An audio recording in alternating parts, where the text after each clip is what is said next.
Hey everybody, it's Blastin or Stashin, and tonight's sponsor is White Claw. If the boys at Blastin or Stashin want to party, we drink the White Claw. Let's get it going.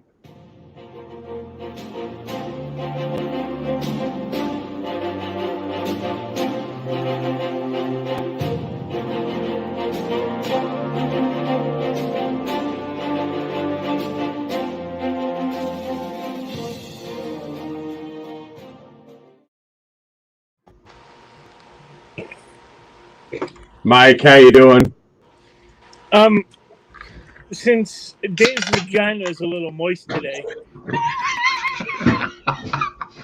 I would just like to say that Those are nasty. neither myself or Pocan Joe drink fucking White Claw. Those are nasty. Right. There's a reason. So before we went live, we were talking about the new Alien comic that's coming out by Marvel, and Mike was mentioning about how his little mouthpiece there is all kind of curvy and veiny, and it's not supposed to be that way. It's supposed to be straight up and hard, that kind of, not all curvy and veiny. What's your opinion? Do you prefer the curvy and veiny mouthpiece, or do you prefer the hard mouthpiece? You let us know in that chat right there. Yeah, I definitely don't like the way that is drawn. It's the first time catching the show. What we do is we buy the comics that come out Comic Book Wednesday. We give them a read. We blast the books we hate. We stash the books we like. And we got a couple people in the chat already. We got Midwest Scotsman, our own Paul. He's in here. He's a former guest host on here, and we got Double S in there. So thank you guys for showing up. I do have a contest. We're going to be giving away some books tonight. I got to spin the wheel from last week. Yes, Mike. I know Paul doesn't drink White Claw, but he might. Double S might drink White Claw. He might. It's only 170 calories, man. I'm watching my carbs. It's good stuff. No, not really. It's garbage. Before we jump into the comics tonight, let's talk about this. You can also go over to Teespring, get a cool T-shirt, get the Pocan Joe, the Chacho Funko Mouth, or You've Been Thunderlust shirt, or you can even go get one of these cool posters, the Dr. Afra Galactic Gynecologist. Surprised Disney hasn't taken us a strike on that thing right there. And as always, keep your eye out for the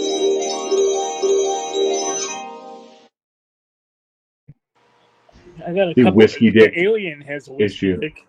It might just have a whiskey dick. Maybe that's a problem. Been drinking too much Claw. Michael likes the vascular mouthpiece. That's what Double S is saying in that chat right there. Did you guys finish up WandaVision? Yes.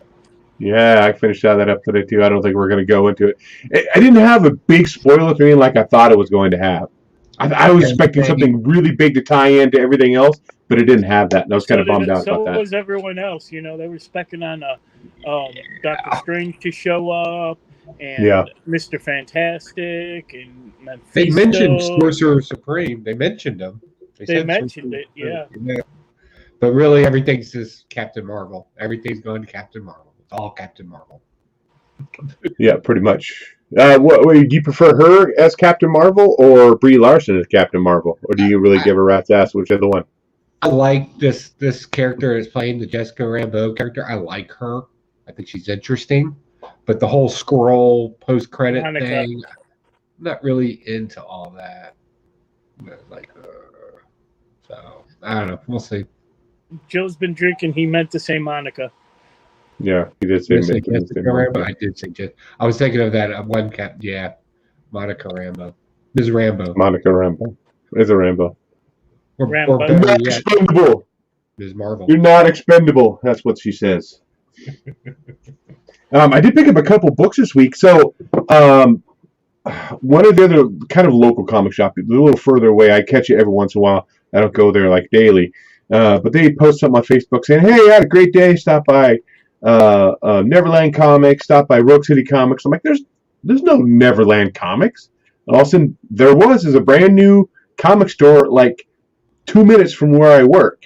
And I was like, no way. So I went down there after work on Tuesday. They were open. Talked to the owner there for a little bit. Had to pick up a few books. He's still pricing all his books. He used to own a comic store like 15, 20 years ago. We ended up putting all his books in storage, but now he opened it back up. Now he's repricing everything. So I got some. I got Invaders. Got Invaders number 11 and number 9. And then I picked up this book. It's not a huge book, but I got Defenders number 1. Picked up that guy. I was super happy with that. So one thing they do is kind of cool too is they have a membership, an annual membership. You pay $15 and you get 20% off of all back issues, regardless of the price, just for that $15 a year. So I was like, dude, I paid for it right then. Got my 20% off of these books. No, I paid $5 more. So I'm like, I'm good with that. So now I can go in there and get back issues and some of that. So, and he's closed on my days off, unfortunately. But he said, hey, yeah, give me a buzz. He gave me a cell number. Come in if you want to dig through the books. I'm here on Monday. So I might be out there this Monday digging through some books, getting some dollar books. So, what else have you guys been doing this week?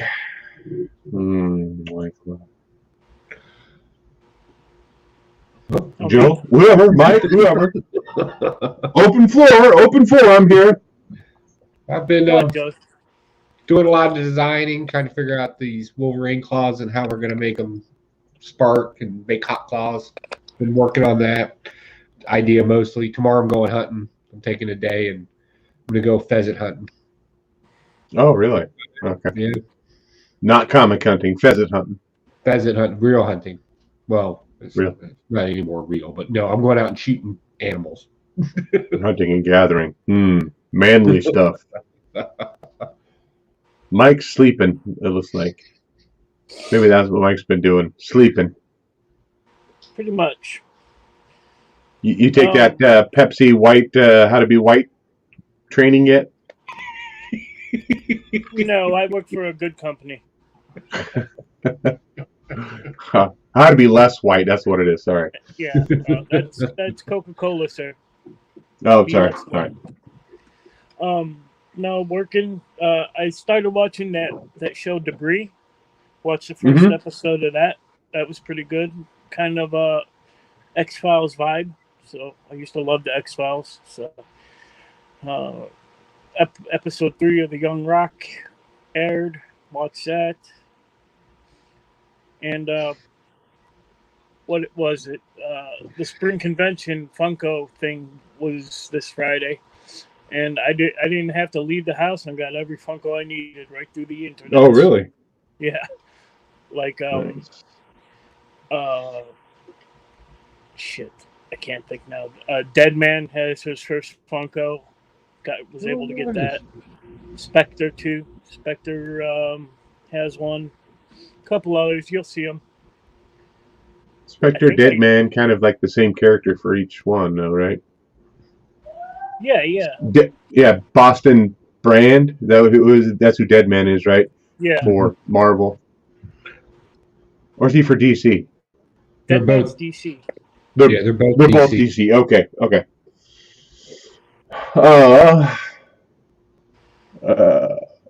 Mike works for Pepsi, hoping to bring back the Pepsi Clear.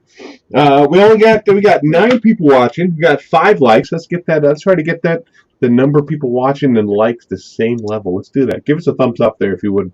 Yeah, definitely if appreciate we get 15 likes, Dave will eat a chalupa. I'll eat a chalupa for nothing. I like chalupas. That's nothing wrong with chalupas. That's what what's his name does. Who's that? What's his name? You know. I don't know his name. Oh, Deadpool? No. He's chimichangas, doesn't he? What the hell are you talking about? Please help me, Joey. What's his, okay, let's do this. Let's do so. Comics with Bueller. Oh yeah, he does that taco, chalupa thing. Yeah, yeah, I know. So what I wanted to do last week, I didn't get a chance to do a video on either one of social media, so I'll do it tonight. So anybody is in the live chat, I'm gonna send them a gift bag of comics from Rogue City Comics. A lot of 90s stuff. They're free books, man. for free books. So last week we had Double S, Bruceus, Splash Page, and Jackio. They made a comment in the live chat. So all you people who are in the live chat tonight will be in this next week's drawing. So let's go ahead and spin that wheel and see who's going to be. Wheel. Spin that wheel. Oh, Double S. You're going to have some comics headed out to you. Some 90s goodness. So thank you for being here and supporting the group. And probably a white. Where is that? There it is. There we go. Let's jump into some comic books. So that's what you're all here for. Mike, start us out. Let's wake you up. Let's get peppy. Come on. Get peppy. All right. God, the power of Christ. I can't hear you. Where are you? What? You're muted. How am I muted? What the hell? I can't hear the thing you're saying, Mike. Can you guys hear me? Yeah. Yeah? Oh, okay, there it goes. What the hell? Okay, go ahead, Mike. Hold on, man. Sorry. Let's do it. Chop, chop. We got things to do, man. Would you shut the fuck up? I think we should start with this book since it kind of launches every other DC title this week, and it's Infinite Frontier #0. This is pretty good. Wonder Woman accepting her new godly duties. She has earned a place into, I guess you call them elder gods. The quintessence is what they're called. Quintessence. Kind of or whatever. The elder gods. She kind of declines, and then Spectre shows up and takes her on a little journey, guides her through the world. She says there's this new threat out there that she needs to be around for. She don't have time to be a god. And then the book continues. She checks out the Superman Black Adam. She goes to Arkham, where apparently Joker's back and he's been gassing the whole place up. Nubia, is this the issue that Nubia takes over? Yeah. The island. Mm-hmm. She becomes queen. Yeah. Get a first look at Titan's Academy. They prophesize that Jonathan Kent is going to be a tyrant. All kinds of weird and amazing stuff, man. At the end, Wonder Woman does decline, and then we get a little glimpse of Darkseid. So, Joe's looking like, did I read the same book? But doesn't she decline going with them? Yeah. Yeah, she does. Mike or Joe, are you saying? Huh? Go ahead, Joe. Well, what do you got? What do you got on it? Did you said you liked it though, Mike? Right? Yes. Yeah. He was breaking up, and I couldn't tell if it was what's going on. On the other side. Oh. I'm sorry. No. It was you. All you. So yeah, what do you think of Infinite Frontier there? Yeah, Joe. So we had several writers on this. It was really good. It really gave us the backstory of how that whole suicide story happened in here with Jonathan Kent and that kind of thing between him and Amanda Waller. That kind of made sense. They cleaned that up in here. We, it's a different universe, so some people have to have a different background story. So the original Green Lantern is now gay, with kids and all. Oh, yeah, they had to throw that in there, too. And his big coming out of the closet moment, that was cool. I mean, it was a heartfelt moment, the way it should have been handled. Like, everybody's like, yeah, we still love you. All right, they it's Joe's internet. Joe's internet's really jacked up tonight. Put that in there. That's fine. I doubt very well. Then again, the way he dresses, like, kind of should have already guessed that. But anyway, shouldn't judge. Is it? Your internet is really wacky, Joe. So yeah, all in all, it was a good story. I enjoyed it. Excited about that. Can you hear us, Joe? Where'd our fearless leader go? I'm here. Mike, can you hear me? Mike, I'm here, right? Yeah, I see. Can you hear me? I can hear you. It's Joe's internet. It's all jacked up tonight. Mike, can you hear me? I can see you too. I can hear you. After 224 episodes, you would think. Well, hit us with another book, buddy. I'm here. I'm live. I'm right here. Can everybody see me in the chat? Because I'm here. Joe's saying I'm not. We see you now. But I'm here. I'm here. I'm here. Okay, so Infinite Frontier, this was almost like a Wonderful Life kind of thing. You know? Yes. That's what it felt like to me. It's like, oh, this is what happened if you weren't here. You know, Green Lantern would be gay. You know, I'm like, what the fuck is going on in this book? I get it. I kind of understand it, where all these different kinds of worlds would be. But I want to know, though, if Wonder Woman decides not to go with these super beings, and she decides to stay on Earth, does that mean the Green Lantern's straight again? Or just because Wonder Woman's going to potentially go with these new gods that he's not? See, I don't know. I didn't think this was an alternate, you know, reality she was viewing. She's actually viewing what's going on. Well, I know, that's what I'm saying. That's what makes me think like It's a Wonderful Life. You know, that's what he does in that movie. He goes to see like what's going on, like if he wasn't there, kind of stuff.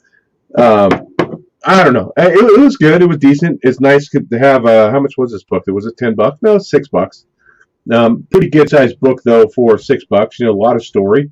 They gave it a plus for that, and it is kind of setting up what's going on in the future. So and we get a cool Darkseid coming back, playing a main player. I think that's awesome. Kind of want to see that though. Double S said I can see Huey and Michael. Joey is kind of blurry and delayed. It's Joe's fault tonight. Maybe Joe needs to stop his internet and come back in. Yeah, I'll jump out real quick while you talk about a book, and I'll come right. Okay, you do that. What's on here? Let's talk about. I'm writing down a name real quick. Writing a splash page name down. Let's talk about this book. Yeah, what up, Splash Page? Splash Page. What up, Splash Page? Splash Page. Let's talk about Dead Dog's Bite. Number 1 by Detective Comics. This should be Live Dog Licks Balls. Really. This book was not good. It was absolutely lame. It's about this girl's best friend ends up missing, and she thinks that the police and the mayor are not doing enough to try to find her, even though she's been gone a couple days. It's just so full of crap. Although I did like the narrator. I thought that was kind of funny, where the narrator he climbs up out of a manhole at the beginning of the story, and he's talking to us, the audience, and talking about, okay, before we start the story, you need to know 3 things. And he's going through 3 things, and then he ends up popping in and out of the story throughout. That was like the only thing I actually liked about the whole movie. And that's what it seemed like. It did seem like a TV show with that narrator like that. But overall, the whole story, I just thought was lame. I don't like the characters at all. So it's a total turd. It's a total blast for me. Like I said, it should be called Live Dog Lick Balls, not Dead Dog Bites. So, Mike said he didn't get a chance to read this. Did you read Live Dog Licks Balls, Joe? I looked through it, and I got a lot of hype on it. But after flipping through the book, I noticed that this just didn't seem like a whole lot going on in the art. So I changed. I was like, nah. So now I didn't. Yeah, like I said, the narrator was the best part, just because it does remind you of a TV show and how those panels are set up like a storyboard for sure. I mean, but that was the only thing that was cool about it, the whole thing. Everything else was just. Jack Gill's in here tonight too. Thank you, Jack Gill. We'll get you in the spin for next week to win some comics. So you get Poor Mike. I got Poor Mike. Yeah, Poor Mike's written down. And I got Splash Page. Although Splash Page is not like anything 90s. He's more of a Bronze and Silver Age kind of guy. I want to ask one quick question of Paul, if he's still in the chat. what he thinks of Guy Gardner coming out of the closet. He's a big Golden Age guy. No, I'm sorry, not Guy Gardner. Alan Scott. Alan Scott. Sorry. Guy Gardner he's also. I mean, he is projecting a lot. I mean, he's drinking White Claw. He's drinking White Claw. I'm going to post something on our Facebook group now, a picture of White Claw, and say the official drink of the Blastin and Stashin crew. Sponsored by White Claw. Sponsored by White Claw. Hey, if anybody else has a live show, I'm available. I wore my Brony shirt. I'm drinking White Claw. I'm checking all the boxes tonight, Mike.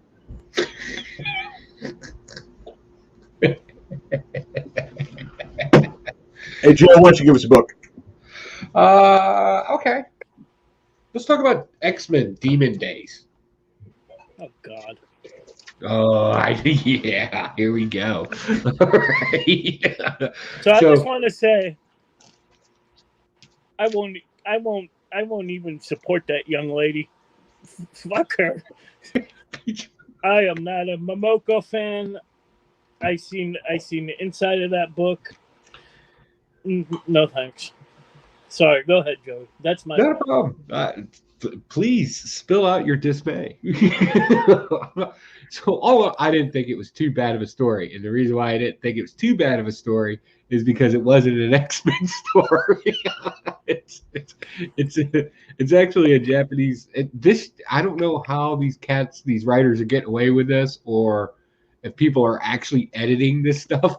But this entire piece of work is plagiarism. This is an actual story from Japan's like Fable time or whatever, and they just completely like, hey, let's make this one look like a Red Hulk, and let's make this one character look, like Logan Wolverine, and we'll just add that in there, and that should change it up just enough, right, to where somebody doesn't get mad at us. So this is completely an unoriginal story. What happened here? I don't know, dude. You got all kinds of craziness going on over there, but this is completely a Chinese fable that already exists out there. And they just took it and added some dialogue to it. It's whoever's in charge of the X-Men division of Marvel, they're just getting lazier and lazier at this point. And so all in all, because it wasn't an X-Men story, I'll give it a whiskey dick. That's about the best I can give you.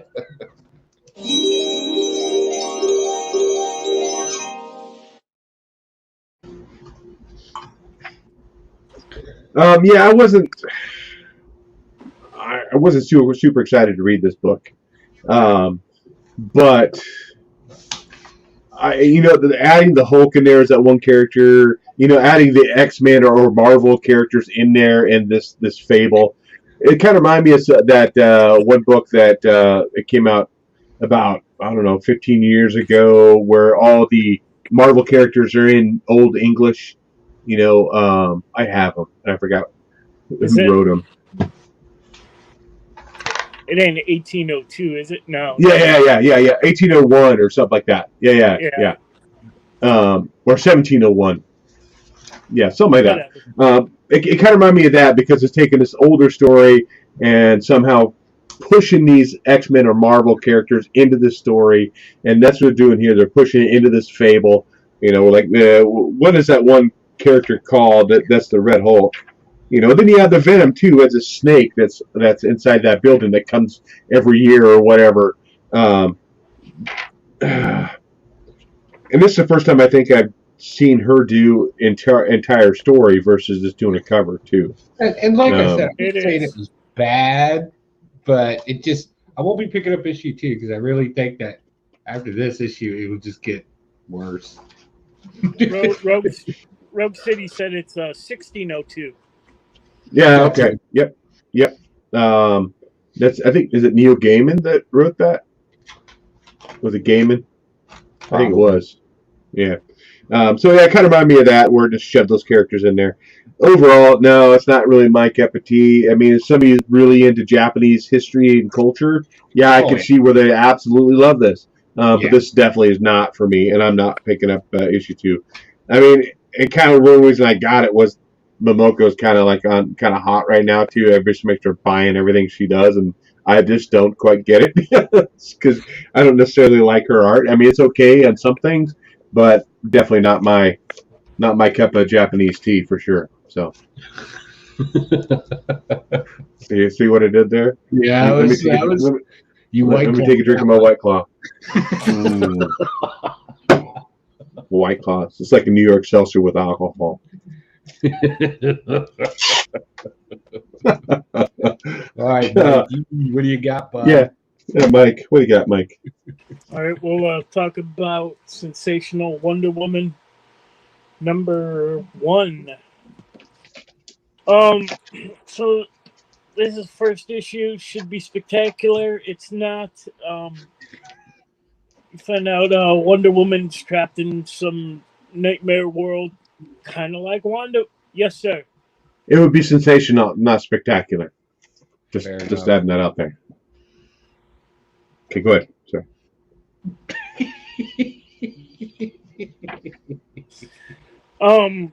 She's trapped in some nightmare world, kind of like Wanda in WandaVision, where she's married and her husband's a dick. And we find out Dr. Psycho, the little guy from the Harley Quinn cartoon, is the villain. And Hawk Girl, Hawk Woman, whatever she's calling herself today, is trying to save her. Yeah, it's a whiskey dick issue. Oh my goodness, you guys are gonna whiskey dick this out tonight.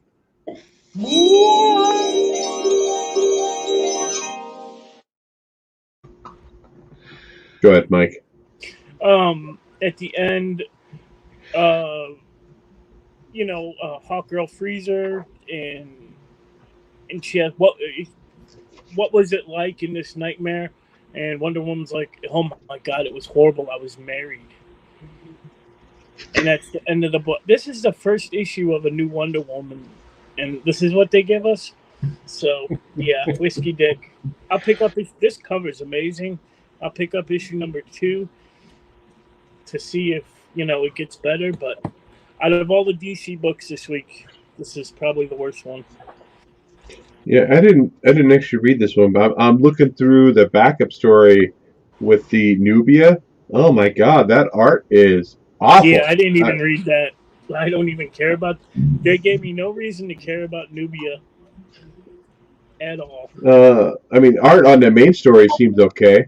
I like that well enough. But man, the art on that section, whew.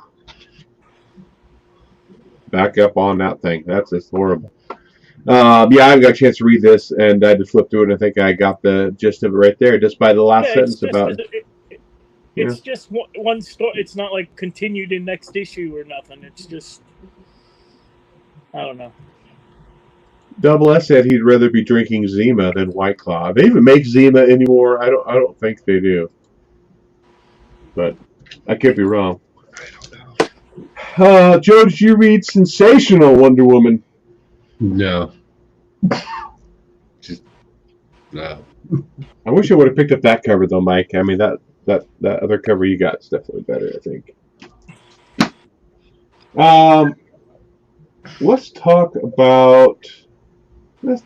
Let's talk about the people who have been waiting for this for a while. New Keanu Reeves book, Berserker #1. Oh man, this book was this talk about bloodily this violent, and I can't remember what I had a comparison to it to another TV show or something. I mean, of course, he's immortal. He's getting shot. He's getting blown up. He gets his nose blown off. I mean, all this other stuff. He's invincible. But what I don't understand, though, he's still flesh and blood, right? So, when he gets shot in the nose, his nose gets off. I don't see. Never once to say he has super strength where he's able to punch through people's skulls, though. I think it was pretty much assumed in the art, though. Well, it was assumed in the art, but I mean, if he's can get damaged just as easy by other stuff, wouldn't that damage his hand by punching somebody in the gut and blowing their body up or whatever like that? That's the least of my concerns, though. I mean, overall, it was a great book. Say, this isn't an autobiography; it's a comic book. Yeah, I got that. I mean, had very little dialogue in it, which is right up my alley. Ooh, cool pictures. I can dig that, and I can follow the story far better than reading stuff and catching stuff. Of course, then at the end too, he talks about he remembers being born 10,000 years ago or 20,000 years ago. Overall, this was action packed. 80,000 years ago. 80,000 years. 80,000 years. This action packed. People are getting blown up. People getting shot. There's nipples getting bit. I'm all in for it. It's a stash for me. Double S said Keanu Reeves book, nothing but action packed. It was a stash for me, kind of like the Expendable movie. What about you, Joe? What do you think of Berserker #1? I love this, and they're gonna play with history in this, as he's like this forever warrior, $0, just gonna do whatever he's gonna do, an unstoppable force, if you will. One of my favorite scenes in this was 1, knocking the dude's jaw clean off his face, and 2, ripping a guy's rib out to stab another guy. Like, who thinks of that? That is awesome. Not a whole lot of thinking involved in this one. Pretty much what you get is what you get, and I like it. It's one of those weird deals where we're going to make you immortal, but you got to fight for us, type of thing. And they're kind of diving a little bit into the psychology of it, because that's obviously the role of the female in the office there. So that seems pretty cool. I kind of want to see how deep they want to dive into that, but I hope they don't get like all weird with it. Like, being Keanu Reeves, he's a 3-gun champion. Like, the guy legit knows how to shoot guns and move and operate with a gun. And this is good. And I supported this on Kickstarter too. Like, so I'll be getting the trade, and I got a lot of the digital art and stuff like that. So it was really cool. And I'm super excited about this. This is going to be I don't have to think too hard about this book or extract something from it. This is pure escapism and enjoyment. Definitely a stash for me. Which cover did you get, Joe? Oh, I got the 1 per store. Oh, you did? Okay. Yes, I did. And you got that. Okay, I didn't get that one 1 either. in 25, I believe. I think I got the cover, just the cover A on that one. There were so many covers for this. It was crazy. Yeah. And it was like, the 1 in 1,000 or whatever, you get it signed by Keanu Reeves or something like that. It was crazy high number. I think the tier that I got on the Kickstarter, I'll get the trade paperbacks. I'll get those signed. Oh, nice. Nipple biting, kind of like Huey and his other animal fascination with pig nips. Pig nips have not been part of this show for a good long time. Pig nips and raccoon strangling. Yeah. What about you, Mike? What do you think of Berserker? Oh yeah, definitely great. Close, but not quite my pick of the week. 2 things. 1, he wants to die now, right? Did I read that correctly? No, he just wants to be mortal so he can die. Okay, and now they basically have the technology to do that. Okay, I was gonna say if he wanted, why did it take him 80,000 years to figure this out? Okay. Yeah, right.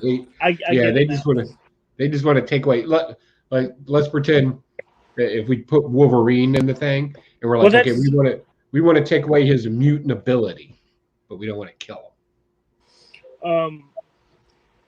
And dear Marvel, if you take Keanu Reeves, whatever this character's name, and put Wolverine in his place, that's how I want a Wolverine book. Right? If you not the Wolverine you got going, basically Wolverine nowadays is a pussy compared to what he used to be. But yeah, definite stash. Gonna be worth millions right here. Millions! Because there's so many of them out there. Yeah, my LCS had 2 shelves.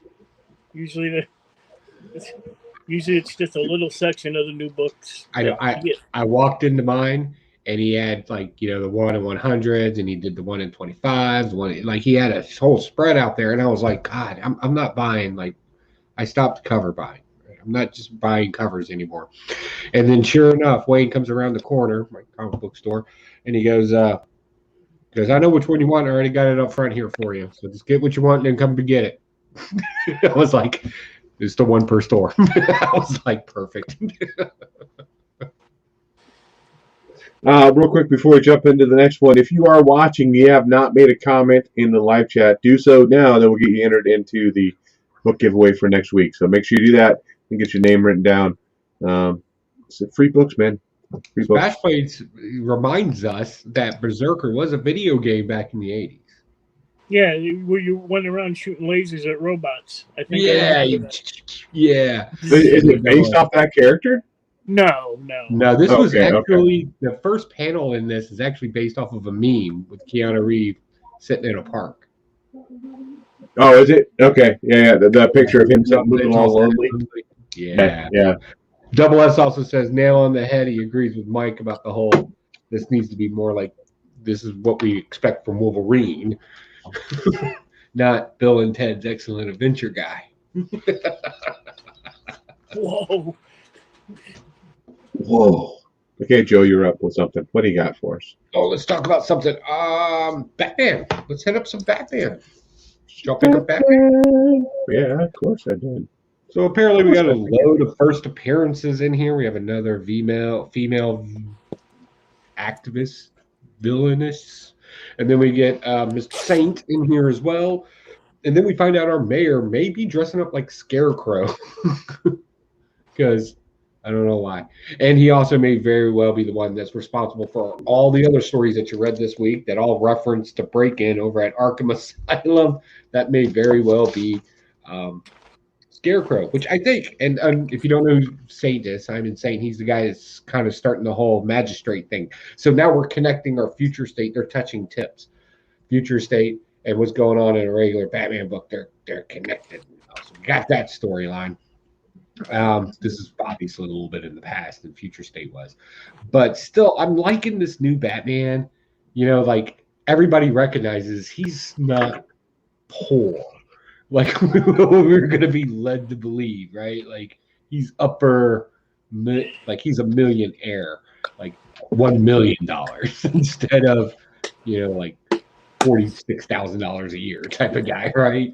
But super cool. He's creating statues everywhere. I think we're going to get a lot more involved Batman, where he's actually having to do more crime fighting and more detective work than relying on his gadgets. They're kind of resetting that. I kind of hope that's where they're going with it, because I think that would make for good story reading. Instead of just, my car's on autopilot and it did it the whole time. So that's kind of cool. I like the idea of some of these characters coming in here. But, it's good to have a couple of new characters pop up every now and then. So we're getting some new characters as well. So let's see how long this stuff lasts, and let's jump on board with this. See what Clown Hunter's up to. All right. So Stash. What about you, Mike? Pretty good issue. The Robin secondary story. Well, I guess it's kind of a secondary story. I don't know. Whatever. Robin going back to the League of Assassins with his mama. That was some good stuff. Love the new Scarecrow design. Kind of got Arkham, the game, Arkham Asylum, whatever the fuck the game was called. Kind of vibe to it. And I'm gonna make a statement here. Batman and what's the other guy? Ghostmaker. Ghostmaker. Ghost what? If Batman and Ghostmaker, now that they're living together, start stucking, I'm done with comics. Yeah. I'm done with comics. I'll still weird. Come on the show. They were, working out together, and I'm done. If they start stucking, this is a stash. Did anybody else think that the guy who created the magistrate kind of looked like Steve Jobs? I think that was the point. Yeah, that was the point. Yeah. The turtleneck, the tech guy. I'm like, oversized head, Probably Yeah, related to cancer. Yeah. yeah, that's horrible, Joe. Horrible. But I read this one first, and then I went to read that New Frontier, or whatever that the Frontier book, and it had the dialogue of the prison guard or Arkham Asylum guard Yeah. running through, and that dialogue was in the background of that New Frontier. Yeah, they also it was in a couple of these Was it actually. Suicide Squad? Maybe it was Suicide Squad, not. Yeah, what? That's right. It was Suicide Squad. It was in all three. It was in all three. Was it? Okay. We didn't mention in New Frontier either, though, that Bane is potentially dead. We don't know. Yeah.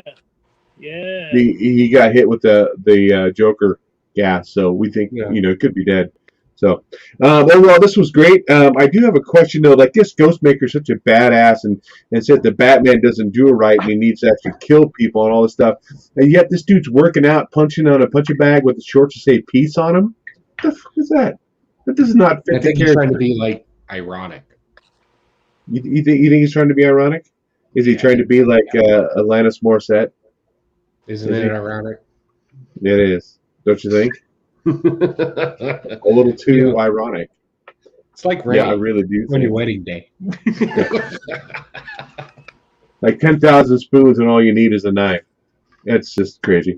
Let's jump into another segment here. Let's jump into...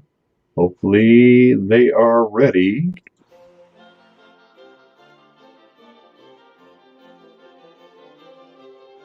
Comic book philosophy with Bill Can.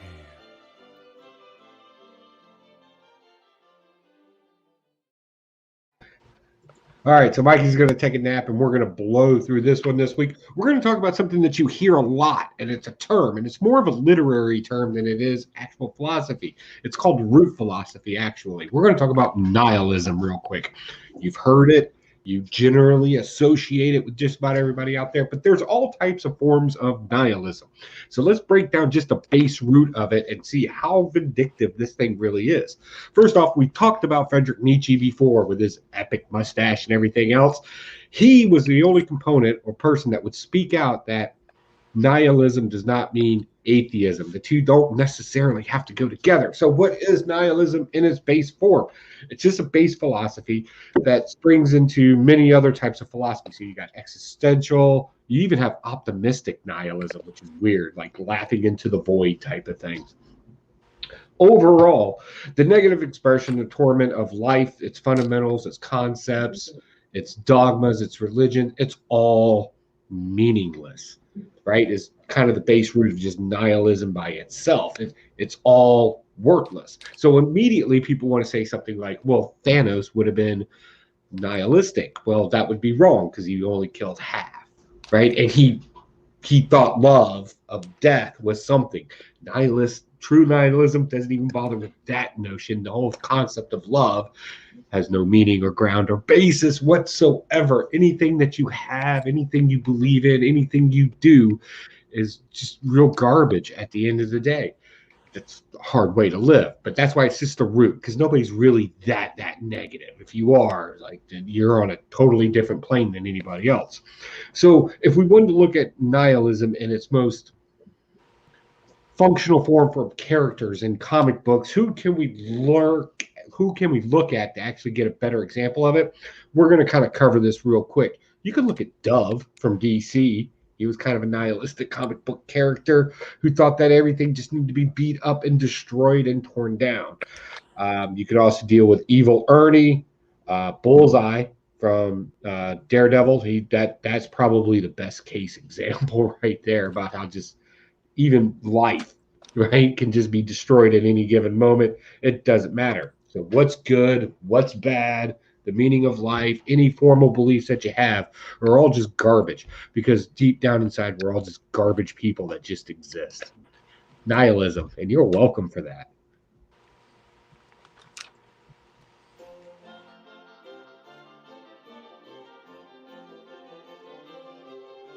Comic book philosophy with Bill Can.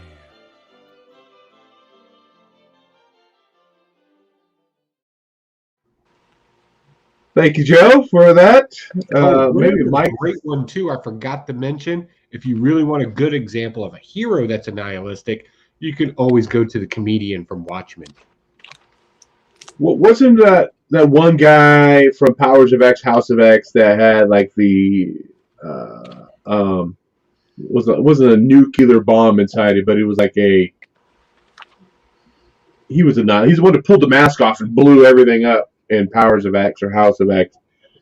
I forgot his name. Yeah, because that was a garbage storyline. I forgot too.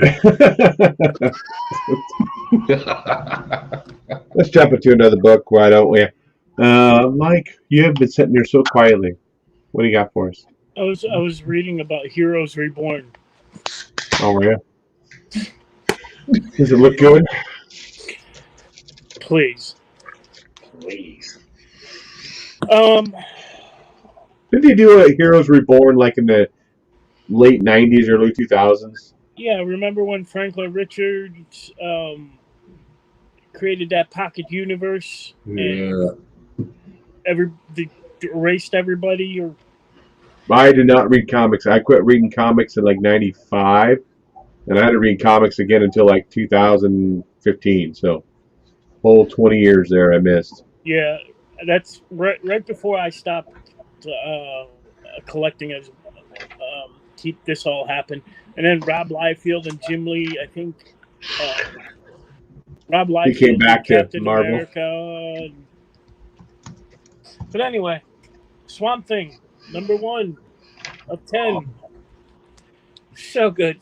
I don't think Ram V could write a bad Swamp Thing book. I mean, the Future State stuff was awesome. This one's awesome. The way Swamp Thing is drawn in this, it's a new character, new host of the Swamp Thing. The way he transformed, it's very, I don't know, horror based. I don't know, the whole comic's really horror based. Just great stuff. Again, close to my pick of the week. Probably one of the better DC books this week. Yeah, I thought the same thing, Mike. I mean, Swamp Thing is always kind of based on horror to some degree. It seemed like it went away from it a little bit because he was getting in touch with the Green, all that stuff. And now he's back to the horror roots. It kind of reminded me a lot of the Immortal Hulk and some of how that was going back, that horror roots of that character as well. And that's what this did. This was actually pretty dang good. I haven't read a Swamp Thing book that was good in quite some time. And we got this. Of course, it goes back to an old wives' tale of some guy who went in the desert and died. Now he's like part of the desert. He's just a monster. He's actually real. But now he's almost like mentoring Swamp Thing, in his psyche. It seems like he's not there. It seems like he's always out, like a dream almost. That's what it seems like throughout the whole book. He pulls them in. And... Yeah. Overall, yeah, this was great. I'm looking forward to issue 2 on this. So this is a total stash for me too. And I got the that cover B that was it Perello I didn't cover. like that too much. You didn't like it, Perello? I thought that was really cool. Yeah, so definitely a stash for me. Joe, what do you think of Swamp Thing? Man, I really like this. This is a stash for me. And I'm saying this from a guy who I've never really, in comic book lore, even, and I know I'm going to get shit for this in the chat. Oh, shit. I know I'm going to say it, though. I've never liked Swamp Thing comic books.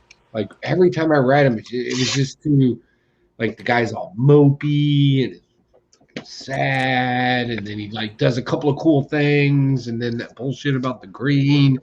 And even it was getting kind of old, even when he's in a team-up, like in Justice League Dark. It was like, he just shows up and is like, everybody's horrible. He might even be a nihilist. But like, everybody's horrible, screw people, plants need to live. And I was just like, oh my God. And then I read this and I was like, I like this. This is a little different. We get to see this new Swamp Thing kind of come out, and he has to deal with the issues of being it. And we got this really creepy backdrop to it. The whole Pale Rider mythos is an actual mythos throughout several desert states, throughout Arizona and Mexico. It all derived from a headless horseman that roamed the desert, when it was actually a guy who was supposed to get hung or something like that. Like I saw it on Unsolved Mysteries one time. Robert Stack. Yeah. So, that was kind of cool bringing that in here and kind of playing the mythos up on that. And I love it when the villain is willing to teach or show or explain to the hero, because that's just a sense of egoism there. And I like that. And he's going to do a lot of vicious and just horrible things right there in front of him, and like you can't do anything about it. It's like, because you don't know. I like those kind of villains. So I think this is a super strong stash for me, and I can't wait to read some more Swamp Thing for a change. Reading some Swamp Thing. I like the art where the tree spits them out close to the end there. Sorry. Real quick, Mike, explain your name tag real quick, will you? Your name tag on your screen. Oh, yes, sir. So if you head over to Legion Comics, right? Is it Legion? Yep. Legion Comics, he recently hit 500 subscribers, and he has a contest going on. Real easy to enter. You got to like, subscribe, and comment in the chat. I believe you have to be 18 or up. I don't know. I don't remember things very well. But yeah, so I'm supporting Legion and his quest to get some more subs. Hashtag We Are Legion. And he's not even in the fucking chat. I'm going to go sail on his ass. Is he in the chat? No, he's not. I haven't seen him in chat tonight. Man, he's big time now. No, I'm joking. Yeah, I know. did see that unboxing with him and his kids, and I sometimes can catch him live in the mornings while I'm working. I'll have him playing in the background. But that unboxing with Burke Family sent some stuff for him and his kids, and they all opened it up. That was really cool. Like that, I was like, oh, he's a pretty good guy. Okay. 6 hours away. We should go rob him. I mean, go hang out with him. Last page wants to know, wonder if Swamp Thing gets swamp ass. I don't know. He don't get it. He just has it all the time. Yeah, it's probably what it is. It's probably just his normal life. Yep. Let's talk about Nocterra this week. It came out this week for Image Comics. So in this story, there is like no more sun and these creatures that live in the darkness. And there's this woman. She is a driver. She transports stuff between these civilizations that these monsters can't go. It reminded me a lot of that first scene when they're in the back of that semi and they're getting attacked. And the one woman says she can't handle it. She opened the door and she gets ripped out by this claw thing out of the door. Have you guys played Call of Duty Zombies where you're traveling on the bus from town to town or section to section, and if you get knocked off the bus, you get attacked by these creatures in the dark? That's what it reminded me of a lot. I used to play zombies all the time with some friends, and that's what it reminded me of. That bus, if you get too close or fall out of the bus, you get stuck and you get attacked by all these shadow creatures that are coming after you. And that's what it reminded me of there. And then we find out that the main character, who's that driver, her brother is infected. She's been treating him with this doses of medicine, and there's rumor that there's this place where the sun actually is that we can actually heal him. So that's what they're on that mission now, to try to find this place that actually has his son is actually around. So it was pretty good. I actually like it. Scott Snyder writing. Scott Snyder can do pretty good, I think, on a lot of stuff. I generally enjoy it. Tony Daniel on art. Can't go wrong with that either. So this is a stash for me, totally. Nocterra #1. What about you, Joe? Did you pick that one up? Oh, I enjoyed this. This was really good. It reminded me of that Van Diesel movie, Pitch Black. Pitch Black? Yeah. Kind of remember, especially the scene, again, like you were talking about, everybody's in the car. Kind of reminded me of everybody in the ship when they crash land. And, you got the one person that kind of freaked out a little bit. Kind of reminded me of that. This was fun. I love the artwork in it. I love that the story's a little bit more, that they went a little farther with just the sun didn't go away, but the longer you stay in the dark, the more you get infected. I like that, because now we have we have something that can drive suspense now. How long is this kid going to stay in the dark? How long did this kid stay in the dark before he started turning? And then they kind of explained the whole evolution that the humans actually turned into, the longer they stood into the dark, the more of an apex predator they became after they mated and everything. So like a lot of information got put into you for a first issue, but it was done in a way that it actually was very entertaining, where they allowed the dialogue to actually drive the story instead of just having a bunch of narrative boxes explain everything to you. So this is fun. I'm really curious about this guy with the carbon fiber suit, nano suit thing. I'm really interested in that because he's pitch black. So I want to see some more of that character. I thought that was smart. So yeah, I like this, and this was definitely a stash. Scott Snyder did a great job on this, but then again, it's Scott Snyder. He's gonna write some good stuff. So the infected people are boning in the dark to make apex predators. Is that what you said? Well, the reason why the creatures, the plants, the animals, the human, because they're crossbreeding and all kinds of crazy shit's going on in the dark. So who knows? It always does. It usually gets a little crazier in the dark. With the lights on. No fucks up everything. Now he's in this book fucking up this earth. No, I'm kidding. What do you think of this, Mike? You got super excited when I brought it up. Yes, it's my pick of the week. I absolutely love this. Now, you guys talked about, how it reminds you of certain things. Pitch Black, your Call of Duty gay shit, gay bus rides on Call of Duty. For me, it reminded me of Gears of War, the original Gears of War, where the section where you had to stay in the light. If you go into the dark, you get attacked by these like bats out of some kind of krill, I think they're called, and they just tear your shit up. But that's what it reminded me of. And that's not gay. Going to the dark and getting your shit torn up is not gay. I don't know. Is it? I don't know. You tell me. You're telling me my stuff's gay, so. Well, I think we need to take a White Claw break. White Claw, the drink for you. Big sponsor. Wow. Yeah, always been a fan of Tony Daniel. He's amazing. And at the end, she's tasked with transporting the guy who's supposedly responsible for all this to go to that location where there's supposedly sun. So, and then Joey's black dude. So, it's going to be fun. Yeah, the black dude. Let's do this. Let's do something else here real quick. Where is it? My black dude. I don't think you're allowed to do that anymore. But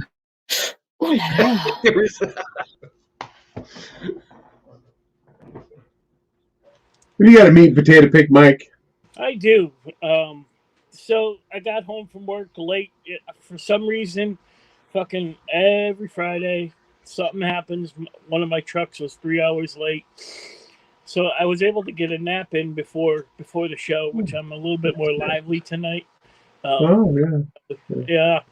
So my alarm goes off at 9:30, and I'm like, "Fuck! I don't have what I was hoping for didn't come in the mail yet, so I didn't have a meat and potatoes pick. So I had to scramble, and I chose a guy. Me and Joey. I don't know. Dave met. We've met him a couple times at cons, and that's Billy Tucci. Great guy.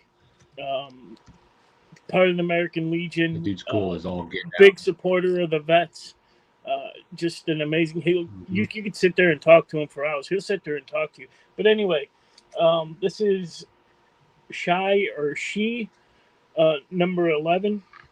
I guess it's from, I don't know, 96.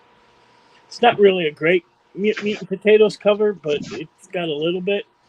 And great American flag in the back. And, yep, salute that shit. And this one actually, I got him to autograph it.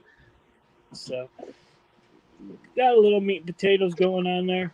She's got better covers, but last minute grab here.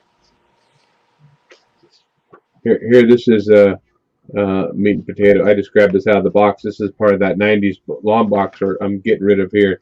This is Good Girl Art Quarterly. Sin, Max, and She-Cat. There you go, Mike. Hell yeah. All for you.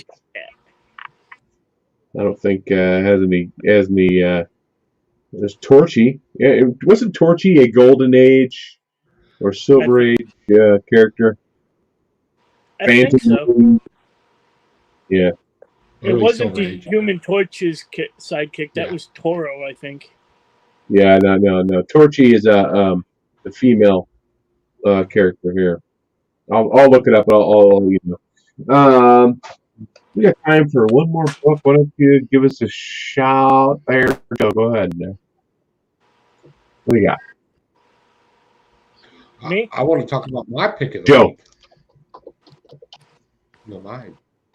Yeah, go ahead, Joe. Yeah, American Chavez. Now, can you Are blow you up my fucking picture? kidding me right now? Can you put everybody how important this comic book is? I don't think you understand, bigot. All right, I think it's great that the artist made a Down syndrome kid a superhero. Look at this.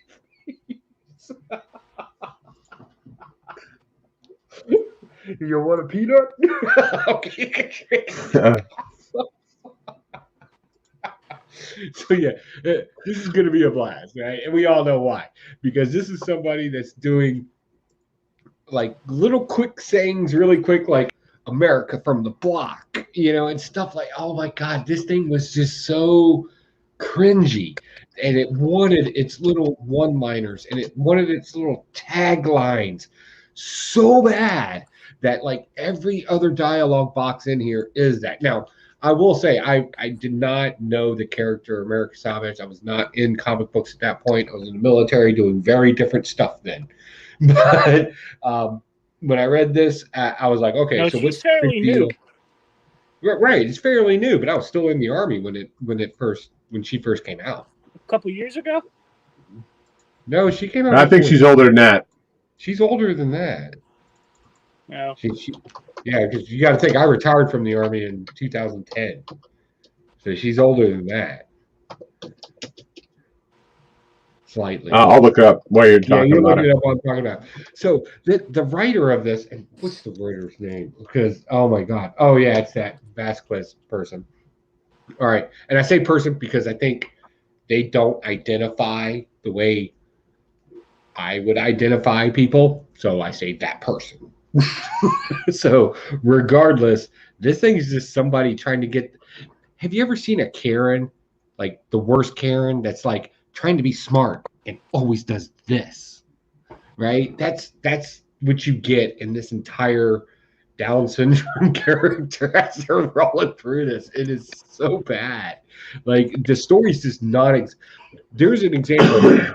Obviously, has a partner, a life partner, another female, and they're fighting. At one point, this character, Romana or whatever, is in like her skin steel or whatever, right? And then like 2 pages later, she's like wearing a tank top with it in shorts with her steel outfit. And I'm like, why wasn't that important while you were fighting?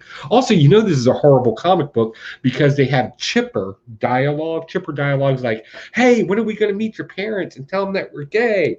While they're fighting huge moles. Not like mole, but moles. Yeah. What like, kind of moles? I don't know what a mole sounds like. Like I don't know what it sounds like, but it's stupid and it's lame and it doesn't make any sense. When something serious is going on, right? You should huddle together and inspire and fight the thing. Not sit there and talk about your next greatest date. Because I want a peanut. It's horrible. He checked it. Yeah, we're definitely getting banned. America Chavez, first appearance of Vengeance, 2011. So she's been out 10 years. Again, I wouldn't have known. Yeah, I didn't think it was that long. And you you bought that. Oh, Torchy. There's Torchy. So it's you know an what old. the worst thing about this America Chavez thing is? This could actually be a good character, and you can keep all your little tagline points and everything else. You could actually do that if you actually made her like fight something and take it seriously. Like I Oh, would she's read this. she's already gone back and punched Hitler. So Comics Elite, the guys on Comics Elite made a good point about books like this. These writers think like 12-year-old kids are reading these books, but they're really not. It's people. These 40-year-old men like us reading these books. Yeah, I mean we don't want that shit. Like, come on, man. When are we gonna meet your parents? Oh, take that, Mole. Like that. Oh, it was so bad. I mean, some of us wear brony shirts and drink White Claw, but you know. Cheers to you, bro. You be you. Let's go in. We're already an hour into this crap. There we go.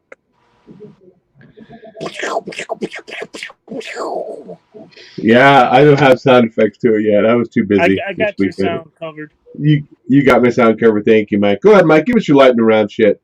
All right, real quick. I have a few more books here. Crime Syndicate #1. Awesome book, man. Awesome book. Little origin story about Crime Syndicate. I'm down. That's a stash. Suicide Squad #1. That's a stash as well.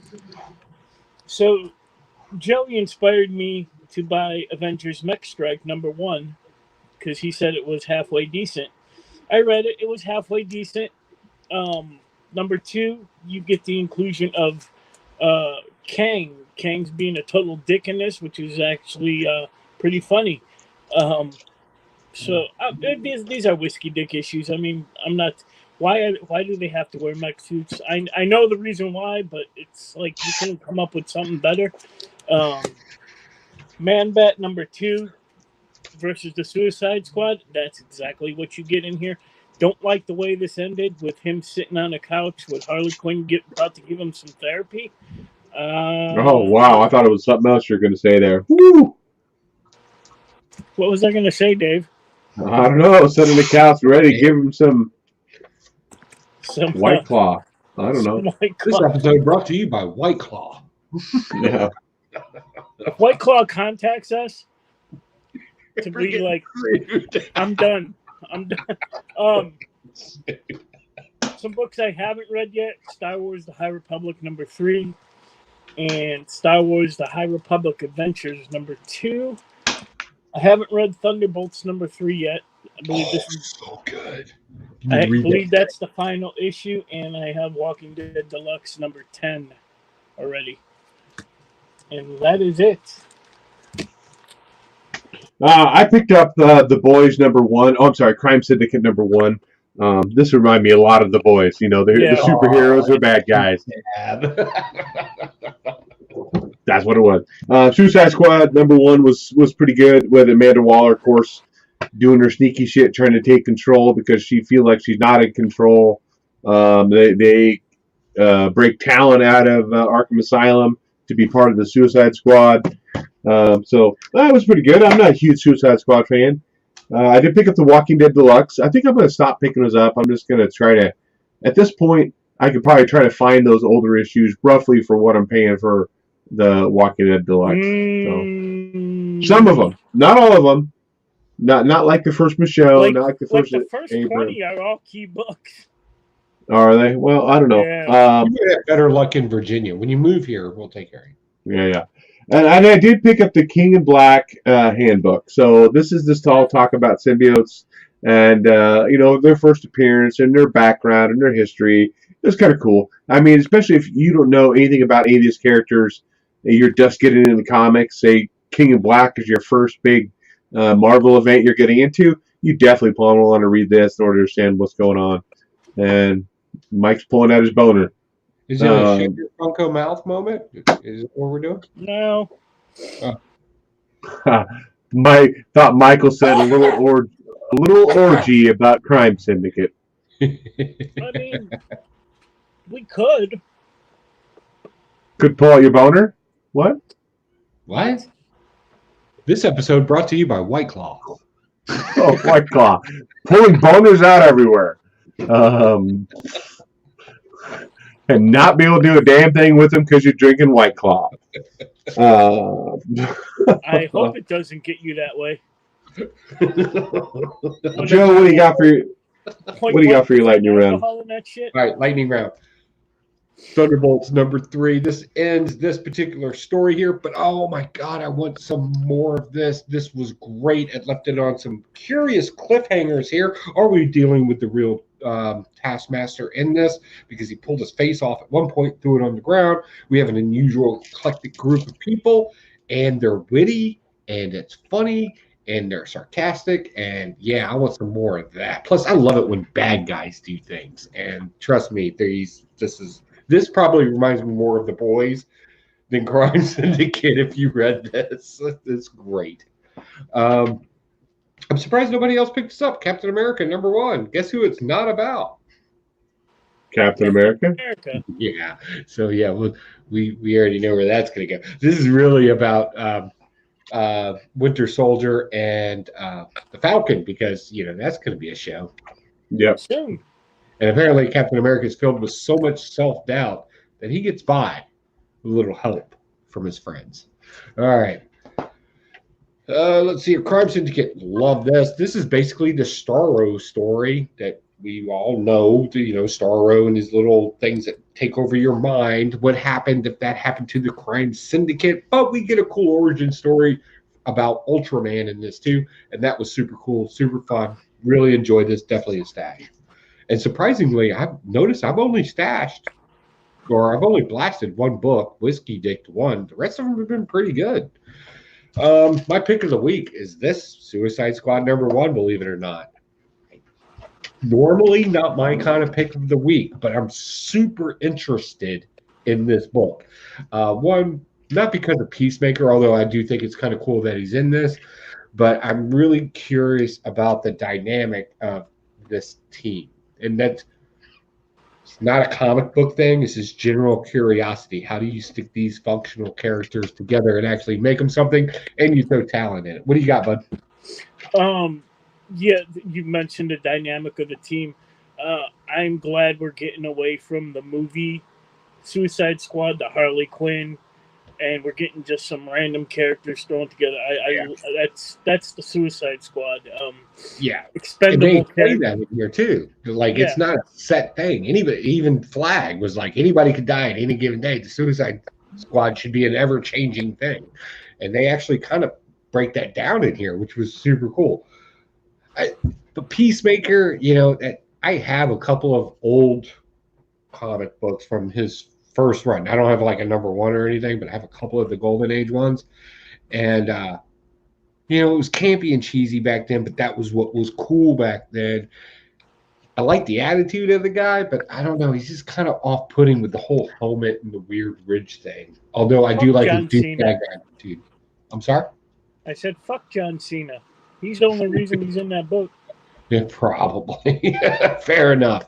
But it is cool to see somebody from the Golden Age to come back and at least make an appearance. So that's pretty cool. Maybe, who knows, he might hit one of our philosophy corners here soon, because if you look at his Golden Age and what he is today, he hasn't changed that much. He was a douchebag back in the Golden Age and Silver Age. And Amanda Waller's got the clone Superboy in Kryptonite Chain. Kryptonite. Remember when we picked the story and we were all complaining about how Future State's not giving us like a beginning, middle, and end, right? They're just kind of starting in the middle of the story. Now we're getting all this kind of why Jonathan Kent was on that team, and we'll get some more of that. So that was cool. But I'm sorry, I didn't mean to interrupt you. I'm busy. You want to do a shut your funko mouth or say something witty to Brony over there? No. Real quick, Double S wants to know what you think of John Cena playing Peacemaker in the new Suicide Squad movie, Joe. I think he's all right. So if we break it down to who could play Peacemaker, given the comic book lore of Peacemaker, it has to be a wrestler and it has to be somebody with a huge ego.